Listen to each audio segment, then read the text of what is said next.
میرا پیارا نبی کتنا پیارا نبی، ساری دنیا کا ہے وہ دلارا نبی، امتی امتی۔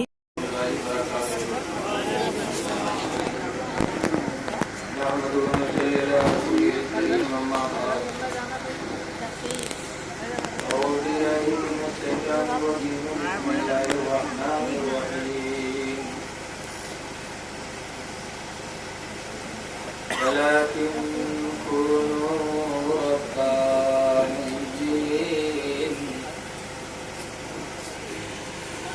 آمنت بالله صدق الله العلي العظيم۔ درود شریف پڑھیں۔ صلی اللہ علیہ نبی وعلى آلہ وصحبہ وبارک وسلم۔ صلاۃ و سلام علیک یا سیدی یا رسول اللہ صلی اللہ تعالی علیہ وسلم۔ حضرات، بہت ہی شوق سے جناب قاری نفیس صاحب کا کلام آپ سن رہے تھے۔ تھوڑی دیر کے لیے میں بھی آپ کے بیچ میں آیا ہوں۔ نعت کے درمیان میں تقریر ایسے لگتی ہے جیسے کباب میں کوئی ہڈی پڑ گئی ہے۔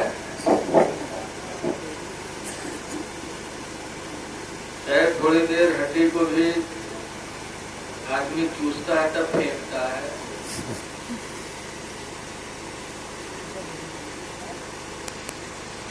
برادر گرامی، جناب قاری عبدالقیوم صاحب نے اور آپ لوگوں نے مل کے جشن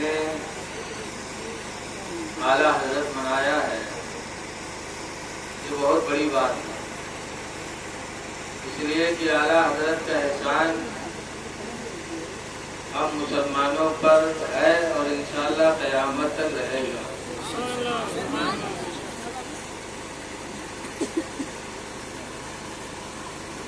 ہمارے کرم فرما حضرت حاجی رجب علی صاحب ماشاءاللہ کافی مشرع ہیں اور کافی دین اور علماء سے محبت کرتے ہیں، وہ بھی بیٹھے ہوئے ہیں۔ اعلیٰ حضرت امام اہل سنت رضی اللہ تعالیٰ عنہ ایک دن عصر کی نماز پڑھ کے باہر بیٹھے تھے، شاگرد لوگ بھی کچھ بیٹھے تھے، اتنے میں دو انگریز گئے۔ انگریز عیسائیوں کو کہتے ہیں، وہ اپنے ذہن میں عیسیٰ علیہ السلام کو مانتے ہیں، لیکن وہ مانتے نہیں ہیں، مانتے ہم لوگ ہیں ان کو۔ دو انگریز گئے اور اعلیٰ حضرت سے کہنے لگے کہ آپ کے نبی نے یہ فرمایا ہے، علماء امتی کانبیاء بنی اسرائیل، کہ تمہارے نبی نے فرمایا میری امت کے علماء بنی اسرائیل کے نبیوں کی طرح ہیں۔ اعلیٰ حضرت نے فرمایا ہاں بے شک میرے نبی نے فرمایا ہے۔ تو انگریزوں نے کہا کہ بنی اسرائیل کے انبیاء کی طرح چھوڑ دو، کیا ہمارے نبی کی طرح؟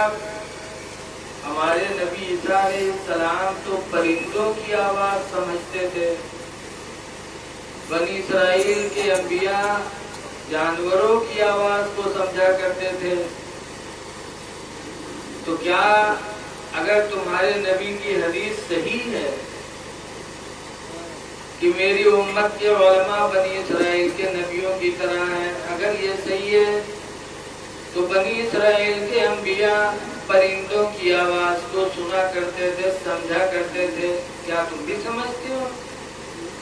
کہا بے شک میں بھی سمجھتا ہوں۔ یہ کہنا تھا کہ اچانک دو پرندے اڑتے ہوئے جا رہے ہیں اور آپس میں چوچو چوچو کر رہے تھے دونوں پرندے. تو انگریزوں نے کہا احمد رضا اگر پرندوں کی آواز تم سمجھتے ہو تو یہ بتاؤ دو پرندے جو اڑتے جا رہے ہیں چونچو چونچو کرتے جا رہے ہیں یہ کیا کہہ رہے ہیں؟ تو اعلیٰ حضرت امام اہل سنت فرماتے ہیں کہ اگلا پرندہ پیچھے والے سے کہہ رہا ہے کہ دیر ہو گئی ہے جلدی جلدی اڑو تاکہ اس دن کے اجالے میں گھونسلہ تلاش کر لیا جائے ورنہ اندھیرا ہو جائے گا تو گھونسلہ تلاش کرنے میں دشواری ہوگی. کا پیچھے والا کیا کہتا ہے؟ کا پیچھے والا کہتا ہے کہ میرے پیر میں کانٹا چبھا ہوا ہے اڑنے میں تکلیف ہوتی ہے اس لیے جلدی مجھ سے نہیں ہو پائے گا. پیچھے والا پرندہ یہ کہتا ہے. انگریزوں کے پاس بندوق تھی فوراً پرندوں کو بندوق مارا گولی نشانہ لگا کر کے تو دونوں پرندے گر گئے. جب گرے تو دیکھا کہ پیچھے والے پرندے کے پیر میں کانٹا چبھا ہوا تھا. انگریزوں نے جب سنا دیکھا تو اسی وقت کہا کہ یقیناً مذہب اسلام بھی سچا ہے اور اس کے لانے والے بانی محمد بھی سچے ہیں.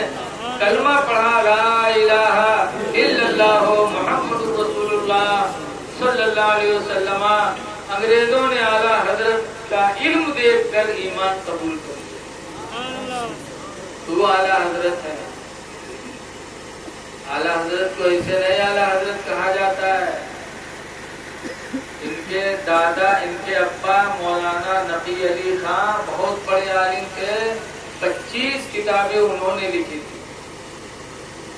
اور ان کے دادا مولانا رضا علی خان وہ بھی بہت بڑے عالم. اور ان کے لڑکے مفتی اعظم بہت بڑے عالم. علم کا گھرانہ ہے اعلیٰ حضرت کا. اعلیٰ حضرت کو ایسے نہیں مانتے. اچھا ہم لوگ یہ آئے ہیں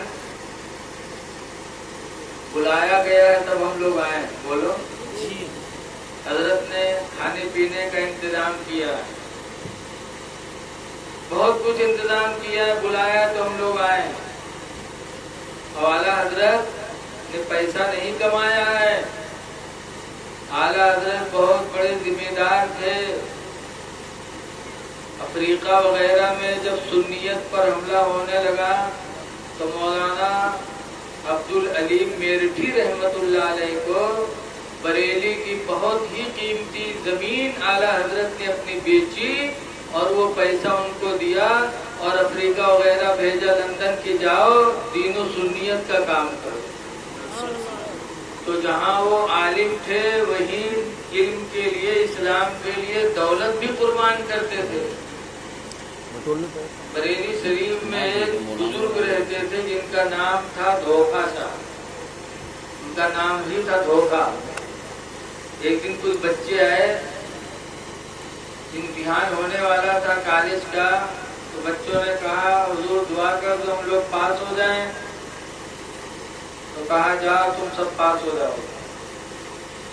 دوسرے بچوں نے سنا تو وہ بھی گول بنا کر دیا ہے کہا حضور دعا کر دیجئے ہم بھی پاس ہو جائیں.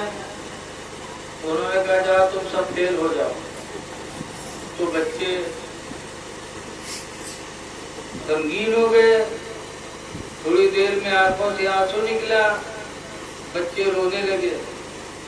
کہا حضور ہم دعا کے لیے آئے تھے آپ کہتے جاؤ تم سب فیل ہو جاؤ. تو قریب میں آئے اور کان میں کہا سنو میرا نام ہے دھوکا.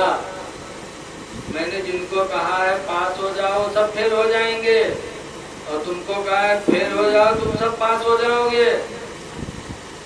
جب اس طریقے سے کہا تو بچے خاموش تو ہو گئے اور امتحان کے بعد جب رزلٹ آؤٹ ہوا تو حقیقت میں جن کو کہا تھا پاس ہو جاؤ گے سب فیل اور جن کو کہا تھا فیل ہو جاؤ گے سب پاس.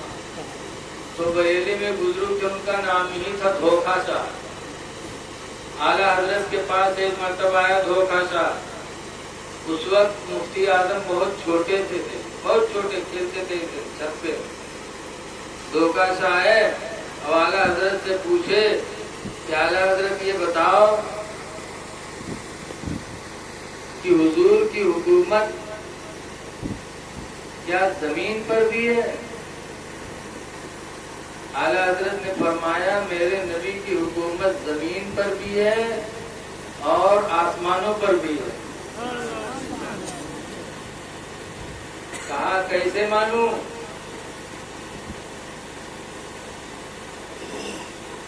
کیسے مانوں زمین پر حکومت ہے؟ تو اعلیٰ حضرت رحمت اللہ علیہ کو جلال آیا اور کہا دھوکہ سن، میرے نبی کی حکومت زمین پر بھی ہے۔ جیسے اتنا جلال آیا اعلیٰ حضرت کو، وہ دھوکہ سا ڈر کے اور سٹ پٹ بھگے۔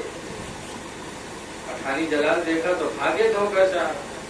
جب بھاگے تو اعلیٰ حضرت کے لڑکے مفتی اعظم چھت پہ کھیل رہے تھے، دم سے نیچے گر گئے، اور جب گرے تو اعلیٰ حضرت کی بیوی ناراض ہونے لگی اعلیٰ حضرت پر کہ جب دیکھو تب آپ کو پٹھانی جلال آ جاتا ہے، جب دیکھو جب آ جاتا ہے۔ وہ بریلی کے بزرگ آئے تھے، تم غصے سے بولے، دیکھو اللہ کو برا لگا اور میرا بیٹا زمین سے نیچے گر گیا، چھت سے نیچے گر گیا، جب دیکھو تو آپ کو جلال آ جاتا ہے۔ تو اعلیٰ حضرت نے فرمایا ہاں میرا بیٹا چھت سے زمین پر گرا ہے، لیکن زمین نے میرے بیٹے کو چوٹ نہیں پہنچائی ہے، اٹھانے نہیں گیا اعلیٰ حضرت۔ اور جب مفتی اعظم کو اٹھایا گیا تو الحمدللہ کوئی چوٹ نہیں لگی تھی۔ تھوڑی دیر میں دیکھتے ہیں کہ دھوکہ سا پھر دوڑتے ہوئے چلے آ رہے۔ اب آئے کہتے مولانا احمد رضا مجھے یقین ہو گیا، خدا کی قسم میرے نبی کی حکومت زمین پر بھی ہے، زمین پر حکومت ہے کہ تمہارا بیٹا گرا اور زمین نے چوٹ نہیں لگنے دیا، گویا کہ زمین نے گواہی دے دی کہ میری